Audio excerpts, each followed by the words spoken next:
नमस्कार, आप देख रहे हैं सुदर्शन न्यूज। मैं हूं आपके साथ इशिका राणा। चलिए बुलेटिन की शुरुआत करते हैं दिन भर की तमाम बड़ी खबरों के साथ। तो चलिए अब बात करते हैं उत्तर प्रदेश की राजधानी लखनऊ की, जहां आपको बता दें विकास प्राधिकरण के जोन 3 से है। और ये आपको भी बता दें कि जहां भूमाफिया, सफेद पोश दबंग बिल्डरों और भ्रष्ट अधिकारियों के गठजोड़ ने अवैध निर्माणों से पूरे क्षेत्र में कंक्रीट का एक बड़ा जंगल खड़ा कर दिया है। आवासीय भूखंडों और बड़े मकानों को तोड़कर यहाँ बड़े बड़े होटल, बैंक्वेट हॉल, रेस्टोरेंट और अपार्टमेंट बना दिए गए हैं।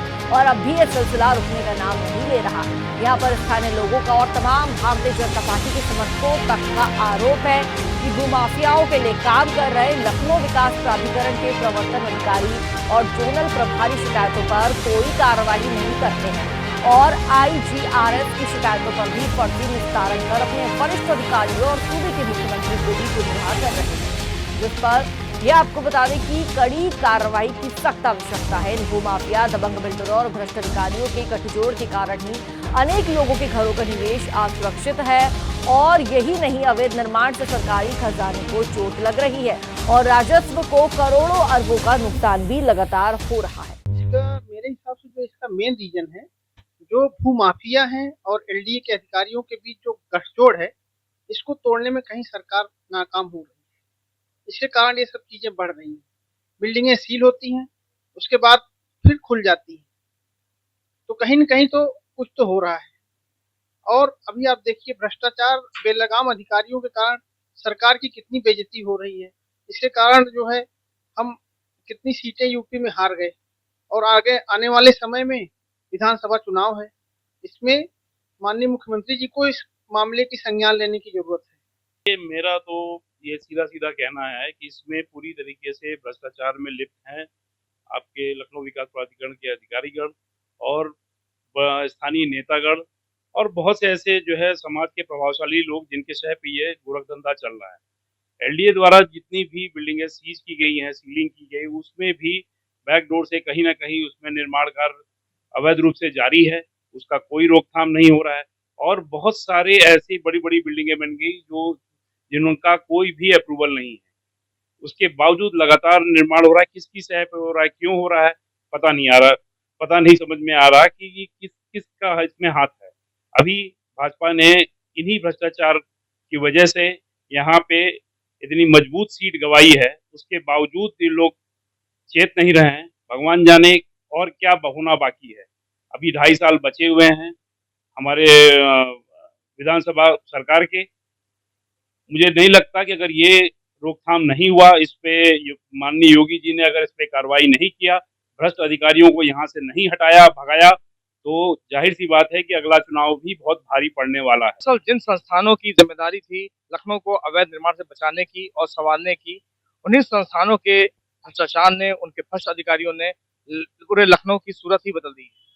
यहाँ पे लगातार रिहायशी कॉलोनियों में, आवासीय भूखंडों पर अवैध निर्माणों का सिलसिला लगातार जारी है। कृष्णनगर कोतवाली में जिस प्रकार से पिछले कुछ वर्षों में बहुमंजिला इमारतें बनी, अपार्टमेंट बने, शॉपिंग कॉम्प्लेक्सेस बने, होटल बने, बैंक्वेट हॉल बने, उसमें से अधिकतर जो बने, 90% उसमें जो बने वो आवासीय भूखंडों पे ही बने, मानकों के विपरीत जाकर के, नक्शे के विपरीत जाकर के और FRA नियम के विपरीत जाकर के बने। ऐसा नहीं है कि इसकी जानकारी लखनऊ विकास प्राधिकरण के अधिकारियों को नहीं थी। तमाम शिकायतें तमाम बार उनसे कही गई, लेकिन उस पर कोई कार्रवाई अब तक नहीं हो पाई। नतीजा ये हुआ कि नए नए अवैध निर्माणों का सिलसिला लगातार जारी है और इस वक्त वर्तमान में भी यही सिलसिला बदस्तूर जारी है, जबकि RTI एक्टिविस्ट, यहाँ के सोशल, यहाँ पे रहने वाले लोग लगातार इसका विरोध करते रहे। अब देखना यह है कि आगे भी ये अवैध निर्माण भी बढ़ते रहेंगे, जिन पे लगाम कसी जाएगी, को सील किया जाएगा। जो बन चुके हैं उनके ऊपर भी कोई कार्रवाई होगी या नहीं होगी। अंशुमान दुबे, सुदर्शन न्यूज, लखनऊ। चलिए रुक करेंगे अगली खबर की और। खबर यूपी के चंदौली से है, जहां लोकसभा चुनाव के बाद पूर्व केंद्रीय मंत्री डॉक्टर महेंद्र नाथ पांडे ने प्रेस वार्ता कर जानकारी देते हुए 4,52,911 मतदाताओं को धन्यवाद दिया और कहा कि उनका जीवन संघर्षों का रहा है और आगे जनता के साथ जुड़कर अधूरे विकास कार्यों को पूरा करेंगे। इस दौरान विपक्ष पर जमकर निशाना भी साधा। तौर से मैं ऐसा मानता हूं कि मेरे ही प्रयास में जनता तक अपनी बात पहुंचाने में और समाज के सभी वर्गों का आशीर्वाद पाने में मेरे प्रयास में और मेरे चुनावी अभियान की टीम के प्रयास में कहीं न कहीं कोई कमी रह गई, जिसके चलते ये थोड़े मतों की हार नसीब हुई और जिसका पार्टी को एक सीट और बढ़ने से रुक गई। हम लोग इसका आगे अध्ययन करके कोशिश करेंगे कि ऐसी कमियां भविष्य में किसी चुनाव में ना। डॉक्टर साहब, जब चुनाव परिणाम आ गया है, आपके पक्ष में परिणाम नहीं रहा, तो एक चर्चा शुरू हो गई चंदौली में कि 10 सालों में जो विकास कार्य हुए और जो पाइपलाइन में थे विकास कार्य, उनका अब क्या होगा। क्योंकि केंद्र में सरकार है, आपकी उत्तर प्रदेश में सरकार है, तो लोगों में एक अभी भी आपको लेकर के उम्मीद है, तो किस तरह से इसको क्रियान्वित करेंगे जो योजनाएं पाइपलाइन में है। जी, मैं इस बात को अभी प्रेस में स्पष्ट किया और पुनः आपके माध्यम से स्पष्ट करना चाहता हूँ कि जो विकास ऑन प्रोसेस हैं, जो चल रहे हैं, वो सब 100% पूर्ण होंगे। माननीय मोदी जी की और माननीय योगी जी की डबल इंजन की सरकार उसे पूर्ण करेगी। साथ में जो विकास पाइपलाइन में है, क्योंकि मैं पार्टी का एक जिम्मेवार वरिष्ठ कार्यकर्ता हूँ और मेरे निवेदन को माननीय योगी जी भी सम्मान देते हैं और माननीय केंद्रीय नेतृत्व भी सम्मान देते हैं और यहाँ हमारे विधायकगण हैं, तो हम सब मिलकर के और पार्टी संगठन है जो पाइपलाइन में है वह सब काम भी 100% पूरा कराएंगे। आपके माध्यम से मैं चंदौली संसदीय सीट की जनता को ये भरोसा देता हूं। चलिए बात कौशाम्बी की कर लेते हैं। तो उत्तर प्रदेश के कौशाम्बी जिले में जम्मू कश्मीर में हिंदू श्रद्धालुओं की यात्री बस पर आतंकी हमले के विरोध में विहिप कार्यकर्ताओं ने आतंकवाद का पुतला फूंका। आतंकी हमले में 10 यात्रियों की मौत से नेता व कार्यकर्ता बेहद आक्रोशित है। जुलूस निकालकर मंझनपुर चौराहे पर प्रदर्शन कर नारेबाजी की। इस दौरान राष्ट्रपति के नाम एक ज्ञापन जिलाधिकारी के जरिए अतिरिक्त मजिस्ट्रेट को सौंपा गया, जिसमें भारत सरकार से मांग की गई कि अब जल्द से जल्द इस आतंक की नर्सरी को समाप्त करें। आतंकवाद का ये पुतला दहन है। जम्मू कश्मीर वैष्णो देवी की यात्रा में हमारे तीर्थयात्री जा रहे थे। 9 तारीख को जिस दिन प्रधानमंत्री का शपथ ग्रहण समारोह था, उस दिन जो है कायराना हरकत करते हुए आतंकवादियों ने तीर्थयात्रियों की बस पे हमला किया, जिसमें 10 निर्दोष हमारे दर्शनार्थी मृत्यु को प्राप्त हुए। तो इसलिए उस विरोध में हम लोग जो है आज पूरे भारत में हर जिला मुख्यालयों पर पुतला दहन का कार्यक्रम विश्व हिंदू परिषद बजरंग दल के बैनर तले हो रहा है। और हम ये राष्ट्रपति महोदय से मांग करते हैं कि जिस तरह इजराइल ने अपने नागरिकों की रक्षा के लिए बराबर आज 8-9 महीने से लगातार संघर्ष जारी रखा है, इसी तरह भारत में भी जब तक आतंकवादियों को घुस करके नहीं मारा जाएगा, निकाल करके उनकी बिलों से, तब तक ये कायराना हरकत जारी रहेगी। इसके लिए चाहे पाकिस्तान के ऊपर हमला करना पड़े तो उसमें भी भारत सरकार को पीछे नहीं आना चाहिए। भारत का प्रत्येक नागरिक और प्रत्येक कार्यकर्ता उनके साथ खड़ा हुआ।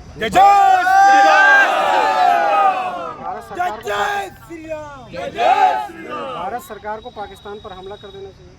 हमला कर देना नहीं चाहिए। आतंकवादियों अगर वहाँ पे छिपे हैं तो उनको मारना चाहिए, और अगर उसमें वो सहयोग करते हैं तो बिल्कुल हमला कर देना चाहिए। क्योंकि एक बार आर पार की लड़ाई हो जाना ठीक है, बार बार जो है हमारे लोग मारे जा रहे हैं, हिंदू समाज को टारगेट करके मारा जा रहा है, वो बहुत ही गलत है। अब खबर यूपी के चंदौली से सामने आ रही है, जहां आपको बता दें कि जम्मू में हिंदू श्रद्धालुओं से भरी बस पर आतंकवादी हमले को लेकर चंदौली में विश्व हिंदू परिषद ने जमकर विरोध प्रदर्शन किया। तो वहीं पाकिस्तान और आतंकवाद के विरुद्ध नारेबाजी करते हुए जमकर प्रदर्शन किया और कलेक्ट्रेट कार्यालय पहुंचकर विश्व हिंदू परिषद के कार्यकर्ताओं ने जमकर नारेबाजी की। इसके साथ ही राष्ट्रपति के नाम ज्ञापन सौंपकर केंद्र सरकार से सर्जिकल स्ट्राइक करने की मांग भी की। जय श्री राम। संतोष कुमार तिवारी, विश्व हिंदू परिषद जिलाध्यक्ष चंदौली। आज हम लोग डीएम साहब के यहाँ ज्ञापन देने आए थे। वैष्णो देवी दर्शन के लिए जा रहे श्रद्धालुओं के ऊपर जो हमला हुआ है, कायराना हरकत हुई है, उसके विरोध में हम लोग ज्ञापन देने आए थे। क्या मांग करते हैं? हम ये मांग करते हैं कि हिंदू जनमानस के ऊपर जो आक्रमण बार बार हो रहा है, उसके खिलाफ सरकार कठोरतम कार्रवाई की है, जैसे पिछली बार किया था, उससे भी कठोर कार्रवाई की मांग करते हैं। नाराजगी केवल और केवल हिंदू के ऊपर आक्रमण हो रहा है। हिंदू सहनशील है, हिंदू जो है विरोध नहीं करता, तो इसका मतलब जो शांति से जीवन यापन कर रहा है उसके ऊपर जो कायराना हरकत हो रही है, उसके ऊपर सरकार जो है कठोर कार्रवाई करे। सरकार से क्या मांग? हम सरकार से यही मांग करते हैं कि उनके ऊपर जो है, जिसे पिछली बार जो है सर्जिकल स्ट्राइक हुई थी, उस तरह की जो है कार्रवाई की जाए। चलिए बात करेंगे अगली खबर की। खबर उत्तर प्रदेश के कानपुर से है, जहां विश्व हिंदू परिषद और बजरंग दल कानपुर प्रांत के नेतृत्व में जिहादी आतंकवाद का पुतला दहन कर महामहिम राष्ट्रपति को संबोधित एक ज्ञापन स्थानीय जिलाधिकारियों के माध्यम से दिया गया। इस दौरान उनका कहना था कि जम्मू कश्मीर में वैष्णो देवी कटरा से शिवखोड़ी जाते समय हिंदू श्रद्धालुओं की बस पर क्रूर पाकिस्तान पोषित इस्लामिक जिहादी आतंकवादियों का कायराना हमला देखने को मिला, जिसमें 10 निर्दोष हिंदू तीर्थयात्री मारे गए। संपूर्ण देशवासियों को स्तब्ध करने वाली घटना बताई गई। आशीष त्रिपाठी बजरंग दल में प्रांत का सुरक्षा प्रमुख हूँ। जिस तरीके से आप सबको विदित है कि अभी जिस दिन नरेंद्र मोदी जी भारत के प्रधानमंत्री की शपथ ले रहे थे, इंडिया और पाकिस्तान का क्रिकेट मैच चल रहा था, उसी दिन पाकिस्तान के लोगों ने के द्वारा जिहादी मानसिकता से ओतप्रोत योजनाबद्ध तरीके से हमारी वैष्णो देवी यात्रा संपन्न करने के बाद शिवखोड़ी की यात्रा के दर्शन करने के पश्चात तीर्थयात्रियों की एक बस आ रही थी, उस पर के हमला किया गया और जिसमें 10 हुतात्माएं हुई हैं, 10 लोगों की मृत्यु हुई और कई घायल हैं, जिसमें कानपुर का भी एक घायल परिवार है। हम इस में आतंकवाद का पुतला फूंकने के लिए आज यहाँ एकत्रित हुए और जिस तरीके से कानपुर में पुतला फूंका जा रहा है, पूरे देश में बजरंग दल आतंकवाद का पुतला फूंक रहा है। चलिए बात अब यूपी के उरई की करते हैं। तो उरई में कदोरा पुलिस को बड़ी सफलता हासिल हुई है, जहां 23 किलो से अधिक अवैध गांजा सहित 3 तस्करों को दबोचा है। पुलिस अधीक्षक के निर्देशन में जारी चेकिंग अभियान के दौरान थाना कदोरा के उदनपुर बस स्टैंड पर 3 तस्करों को गिरफ्तार किया गया और आगे की कार्रवाई इस पूरे मामले में चल रही है। आज थाना कदोरा पुलिस को शानदार सफलता हासिल हुई है। जो हमारी नियमित चेकिंग होती है अपराध रोकथाम की और जो नशीले पदार्थों की जो तस्करी में जो लोग लिखते हैं उनकी जो नियमित चेकिंग की जाती है बैरियर लगा के, वैसे ही बैरियर चेकिंग की जा रही थी। तभी मुझे की सूचना प्राप्त हुई कि कुछ लोग गांजा लेके आ रहे हैं, तो उदनपुर जो हमारा बैरियर है वहाँ पर चेकिंग की गई और उसमें इन 3 अभियुक्तों से 23 किलो 660 ग्राम गांजा बरामद हुआ है। इसमें अभियुक्तों का नाम है विवेक दीक्षित, नीरज राय, सुरेश कुमार।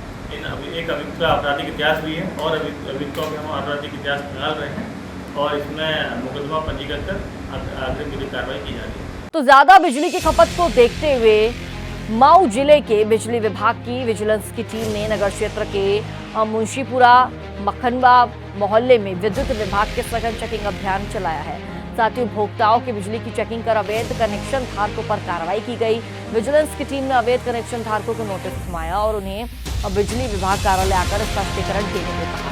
नगर क्षेत्र में बिजली विभाग की विजिलेंस टीम की जांच से हड़कंप मच गया। हाईलैंड लास्ट फीडर है जी, स्थानीय जेई को लेकर के विजिलेंस टीम आज यहाँ चेक कर रही है इस चारपुरा मोहल्ले में। जी जी, कितने घरों को चेक किया गया है?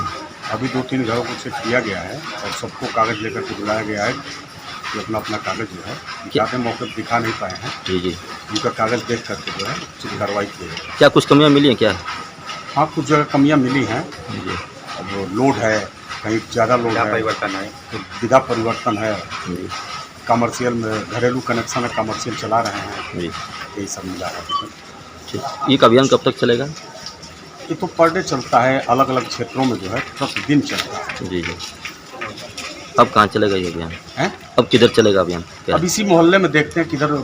अभी तो सब जानकारी हो गई, ताला बंद करके लोग भाग गए हैं घर से, जो आपके सामने भी दिखाई दे रहा है। चलिए बात गाजियाबाद की करते हैं। तो गाजियाबाद पुलिस ने लूट की झूठी सूचना का पर्दाफाश कर दिया है, जहां 2 कलेक्शन एजेंट को गिरफ्तार कर कब्जे से 35,800 रुपए बरामद किए गए। घटना गाजियाबाद के निवाड़ी थाना क्षेत्र की है। आपको बता दें, मोदी नगर एसपी ज्ञान प्रकाश राय ने इस बारे में जानकारी दी है। क्या कुछ कहा है, आप सुनिए। थाना किठौर मेरठ करने वाला है। यहाँ मोदी नगर में ये स्पंदन स्फूर्ति माइक्रो फाइनेंस कंपनी है, जो कि समूह को लोन प्रोवाइड करती है। इसमें कलेक्शन एजेंट का काम करता है। इसने कल ये सूचना दी कि इसके साथ 2 अपाचे बाइक सवार 4 व्यक्तियों ने इसका बैग छीन करके फरार हो गए, जिसमें कि 70,000 रुपये थे। ये लूट की सूचना पे थाना निवाड़ी पर अभियोग पंजीकृत किया गया तथा इसमें गहनता से जांच की गई। जब आसपास के CCTV फुटेज देखे गए, वादी से गहनता से पूछताछ की गई, इसकी कॉल डिटेल देखी गई, तो यह प्रकाश में आया कि जो वादी ओसामा है, इसने अपने एक साथी प्रीतम, जो कि एक अन्य माइक्रो फाइनेंस कंपनी में ब्रांच मैनेजर के तौर पर कार्यरत है, उसके साथ मिलकर के एक साजिश रची थी, जिसमें इन्होंने कंपनी के पैसे हड़पने का प्रयास किया था। ये इनको ये जानकारी थी कि ऐसी कोई घटना जब होती है, इस पर मुकदमा दर्ज होता है, तो ये पैसे इंश्योर्ड होते हैं और पैसे रिफंड हो जाते हैं। तो इसी नीयत से इन्होंने ये घटना की साजिश रची। इन दोनों ने वहाँ पे आपस में वार्ता की। जब इसने जो वादी इसने 4 गांव से अपना कलेक्शन कर लिया, उसके बाद इसके साथी प्रीतम जो कि खिजरपुर अलीगढ़ का रहने वाला है, वो आया, वो बैग लेकर के पैसे लेकर के चला गया और इसने लूट की सूचना दी दूसरे व्यक्ति उसामा ने।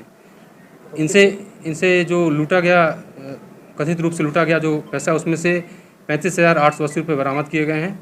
शेष पैसे ये खर्च कराना बता रहे हैं। अभी इसमें गहनता से अन्य जांच की जा रही है। बात राजस्थान की। चित्तौड़गढ़ में बजरंग दल और दुर्गा वाहिनी की ओर से देश में बढ़ रहे लव जिहाद के मामलों को लेकर जिला कलेक्ट्रेट में नारेबाजी कर विरोध प्रदर्शन किया गया और जम्मू कश्मीर में हिंदू श्रद्धालुओं पर हुए आतंकी हमले की भी निंदा करते हुए आक्रोश व्यक्त किया और साथ ही आतंकवाद का पुतला यहाँ पर जलाया गया। 2 मामले को लेकर हम आज यहाँ कलेक्ट्रेट पर प्रदर्शन करने आए हैं। एक तो लव जिहाद का मुद्दा जो कि अजमेर में पूर्व में 1992 में भी हुआ था और आज फिर उसकी पुनरावृत्ति 2024 में इसको लागू की गई है। हमारी बहन बेटियों को पहला फुसलाकर, उनके साथ कुकर्म कर उनके साथ उनका गलत वीडियो बनाकर, उनको डरा धमका कर, उनके साथ ब्लैकमेलिंग कर उनको फंसाया जाता है और उनके बाद उनको लोगों को दूसरों के ऊपर सौंपा जाता है। ऐसी घटनाएं ये मुस्लिम कम्युनिटी कर रही है। उसको पहले पूर्व में भी इनको कितनी बार हमने ज्ञापन दिए हैं, लेकिन इसकी कोई जानकारी नहीं होती है। हम ये चाहते हैं, राज्य सरकार से भी हम ये अनुरोध करना चाहते हैं कि यहाँ पर धर्मांतरण, लैंड जिहाद और लव जिहाद जैसे मामलों पर एक कानून बनाया जाए और इसको बंद करा जाए, इसे सख्त कार्रवाई की जाए। नहीं तो हम बेटे उसके ऊपर बहुत बड़ा एक्शन लेने को तैयार हैं। आज दुर्गा वाहिनी माता शक्ति की जो बहनें यहाँ एकत्रित हुई है वो इसी को लेकर आई है। और पुलवामा में कहीं छटपटाहट में 2 कायराना हमले हमारी सेना के ऊपर किए। 2 आतंकवादियों को घर में घुसकर, पाकिस्तान में घुसकर आतंकवादियों के ठिकानों की कब्रगाह बनाई थी हमारे सैनिकों ने।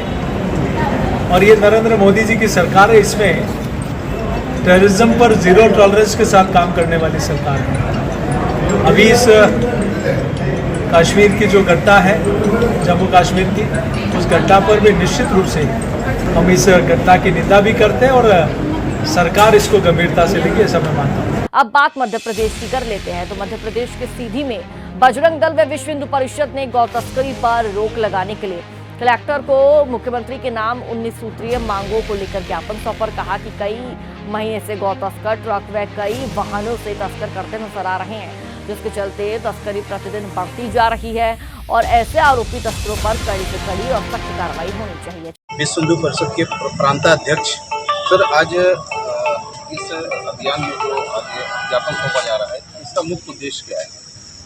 विश्व हिंदू परिषद का गौरक्षा आयाम ने पूरे प्रदेश भर में गौ हत्या पर जो प्रतिबंध है उसको कड़ाई से पालन करने के लिए और बहुत बड़े व्यापक पैमाने पर गौवंश की तस्करी हो रही है।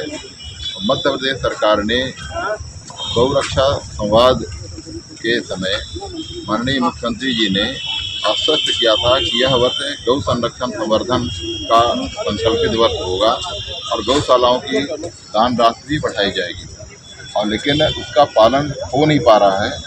हम सब लोग चिंतित भी हैं और पूरे समाज की तरफ से विश्व हिंदू परिषद ने गौरक्षा आयाम के बैनर पर यह संकल्प लिया कि पूरे प्रदेश के अंदर जिला केंद्रों पर माननीय जिला कलेक्टर महोदय के माध्यम से माननीय मुख्यमंत्री जी को 19 सूत्रीय ज्ञापन सौंप रहे हैं और गौ संरक्षण संवर्धन के लिए मुख्यमंत्री जी चिंता करें, प्रभावी पहल करें, जो संकल्प लिया है उस संकल्प को प्रभावी ढंग से लागू करें, यह आग्रह है हमारे लोगों का। इसके निमित्त सब लोग यहाँ आए। चलिए बात मध्य प्रदेश के ग्वालियर की कर लेते हैं। बीते दिनों हुई शहर में सबसे बड़ी आगजनी की घटना, वाटिका सहित गार्डन जलकर राख हो गया। आपको बता दें कि करोड़ों रुपए का नुकसान होने के साथ ही निगम प्रशासन की नींद खुली और फायर सेफ्टी टीम हर रोज होटल, रेस्टोरेंट, मॉल, कोचिंग सेंटरों सहित अस्पतालों का निरीक्षण। फायर सेफ्टी टीम सैकड़ों संस्थाओं के विरुद्ध चेकिंग अभियान चलाकर कार्रवाई कर रही है। इसको लेकर नगर निगम के एडिशनल कमिश्नर ने क्या कुछ कहा, आप सुनिए। अभी करीब हम 2200 नोटिस पहले जारी कर दिए थे, करीब 100 और जारी कर दिए, 2300 करीब हो गए हैं और इसमें करीब 2 दर्जन से अधिक गार्डन और कई एजेंसी वगैरह, होटल वगैरह हम सील्ड भी कर चुके हैं, जिसमें काफ़ी लोगों ने एनओसी लेना शुरू कर दी है। जो एनओसी नहीं ले रहे हैं उनके परमानेंट सील कर दिए जाएंगे। अभी जैसे मैंने यहाँ क्या नाम, मेले के करीब 5 गार्डन थे। संस्कृत गार्डन था, वो इंद्रप्रस्थ गार्डन था, भगत सिंह गार्डन था, ऐसे कई गार्डन वहाँ के किए, संस्कृति गार्डन। और आपका ये मेला रोड पे भी 3-4 गार्डन किए हैं। अब बात मध्य प्रदेश के टीकमगढ़ की। टीकमगढ़ में सुदर्शन की खबर का बड़ा असर देखने को मिला। जिले के विधानसभा क्षेत्र जतारा में नगर परिषद द्वारा देश के यशस्वी प्रधानमंत्री नरेंद्र मोदी द्वारा संचालित स्वच्छता मिशन कार्यक्रम की धज्जियां उड़ती नजर आई। शहर में गंदगी का अंबार लगा नजर आया। इस खबर को प्राथमिकता से दिखाने के बाद नगर प्रशासन की जो नींद है वो उड़ चुकी है। अब नींद से नगर प्रशासन जागा है और मामले पर संज्ञान लिया। तो वहीं स्थानीय लोगों का कहना है कि अभी नगर में स्वच्छता मिशन के लिए कई कार्य होना बाकी है। नगर परिषद में हमारे अध्यक्ष महोदय द्वारा जो हम लोगों का विरोध चल रहा है, उसके चलते सफाइयों का इस प्रकार से हालात हो चुके हैं वार्डों की। बाकी अध्यक्ष को तो ये सोचना चाहिए कि अध्यक्ष पूरे जतारा का मालिक है, तो पूरे वार्ड अध्यक्ष के हैं। अध्यक्ष जी को इस चीज़ पर फोकस करना चाहिए और अध्यक्ष जी को सफाई का देखना चाहिए कि सफाई किस प्रकार से कर्मचारी कर रहे हैं। आप लोगों ने जब प्रमुखता से इस खबर को उठाया तो खबर चलने के बाद प्रशासन जागा को लेकिन उस पर जागने के बाद पूरी तरह से अमल नहीं किया गया, क्योंकि जो वहाँ पर सफाई व्यवस्था की गई वो अभी नाकाफ़ी है और वार्ड वासियों को अभी भी समस्या बनी हुई है, क्योंकि वहाँ पर कचरा तो कम हो गया है लेकिन बदबू नाली ओपन है। अब बात मध्य प्रदेश के धार की। तो धार लोकायुक्त टीम इंदौर ने 2 रिश्वतखोर अधिकारियों पर कार्रवाई करते हुए इन्हें 15,000 की रिश्वत लेते हुए रंगे हाथों धर दबोचा। ग्राम बरमंडल के फरियादी विजय कुमावत ने आधार सेंटर शुरू करने के लिए कॉमन सर्विस सेंटर पर आवेदन दिया और यहीं के जिला प्रबंधक अरविंद वर्मा और जिला समन्वयक ने आधार सेंटर शुरू करने के लिए 40,000 रुपये रिश्वत की मांग की, जिसकी शिकायत फरियादी ने लोकायुक्त टीम इंदौर से की। जिसके बाद लोकायुक्त टीम ने योजनाबद्ध दोनों को 15,000 की रिश्वत लेते हुए गिरफ्तार कर लिया। लोकायुक्त ने क्या कुछ कहा, सुनिए आप। आज लोकायुक्त इंदौर की ट्रैप कार्रवाई हुई है। इसमें जो CSC ई गवर्नेंस का जो CSC सेंटर होता है, जिसमें आधार कार्ड का पंजीयन होता है और आधार कार्ड केंद्रों का भी पंजीयन होता है, मतलब नए आधार केंद्र भी चालू ये लोग करते हैं। तो उसमें एक जिला प्रबंधक के पद पर हैं मिस्टर अरविंद वर्मा और एक जिला समन्वयक भी हैं वहाँ रवि सिंह गहलोत। तो इन दोनों के द्वारा जो है एक नए आधार केंद्र जो कि बरमंडल के रहने वाले हैं विजय कुमावत, वो उन्होंने एक आवेदन दिया था कि उनको सरदारपुर तहसील में, सरदारपुर नगर में ही एक आधार केंद्र नया चालू करना था। चलिए फिलहाल इस बुलेटिन में इतना ही। देश और दुनिया से जुड़ी बड़ी तमाम खबरों को देखने के लिए आप सुदर्शन न्यूज देखते रहिए। जय हिंद।